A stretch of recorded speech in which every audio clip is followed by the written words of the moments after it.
শুক্রবার বিমান বাংলাদেশ এয়ারলাইন্সের ঢাকা কাঠমান্ডু ফ্লাইটে বোমা রয়েছে ভুয়া একটি ফোন কল আসে অচেনা একটি নম্বর থেকে। স্থগিত করা হয় ফ্লাইটটি, চলে তল্লাশিও। এই ঘটনায় ৩ জনকে গ্রেপ্তার করেছে র্যাব। তারা বলছে, ছেলের পরকীয়া ঠেকাতেই ফোন করে মিথ্যা তথ্য ছড়ান মা। শুক্রবার বিকেল ৪টা ৪৫ হজরত শাহজালাল আন্তর্জাতিক বিমানবন্দর থেকে ছেড়ে যাওয়ার কথা ছিল বাংলাদেশ বিমানের BG ৩৭৩ ফ্লাইটের। তবে ফ্লাইটটিতে বোমা আছে এমন অজ্ঞাত কলের পর ছড়িয়ে পড়ে আতঙ্ক। বিমানবন্দরে সর্বোচ্চ সতর্কতা জারি করে নিরাপত্তা বাহিনী। উড়াল স্থগিত করে সব যাত্রীকে নিরাপদে সরিয়ে চালানো হয় তল্লাশি। তবে বোমা বা বোমা সদৃশ কোনো কিছু না পাওয়ায় পরবর্তীতে ঢাকা ছেড়ে যায় ফ্লাইটটি।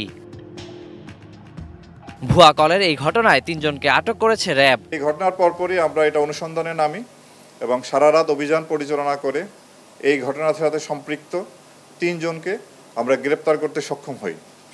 র্যাবের মহাপরিচালক অতিরিক্ত IGP AKM শহীদুর রহমান আরও জানান, এক ব্যক্তি তার পরকীয়া প্রেমিকাকে নিয়ে কাঠমান্ডু যাচ্ছিলেন। বিষয়টি জেনে যান তার স্ত্রী ও মা। এ কারণেই তার মা এমন অদ্ভুত কাণ্ড ঘটান। ইমন নামে এক ব্যক্তি পরকীয়া প্রেমিকের সাথে নেপালে যাচ্ছিলেন ওই ফ্লাইটে। অ্যান্টিব্যাকটেরিয়াল অ্যাডিটিভ যুক্ত সেরা ওয়াটার ট্যাঙ্ক বিশুদ্ধ পানিতে ব্যাকটেরিয়া জন্মাতে দেয় না। এটি ইমনের মা এবং তার স্ত্রী জানতে পারেন এবং তার যাত্রা বন্ধের জন্য তারা প্রচেষ্টা চালান, বাট কোনোভাবেই তারা সক্ষম হন না। ইমনেরই আরেক বন্ধু ইমরান পরামর্শ দেয় যে যদি এয়ার ট্রাফিক কন্ট্রোলকে জানানো হয় যে এখানে বোমা আছে, তাহলে হয়তো বিমানের যাত্রাটি বন্ধ হবে, এবং অ্যাকর্ডিংলি ওই মা টেলিফোন করেন এবং যার ফলে এই ঘটনা সংঘটিত হয়।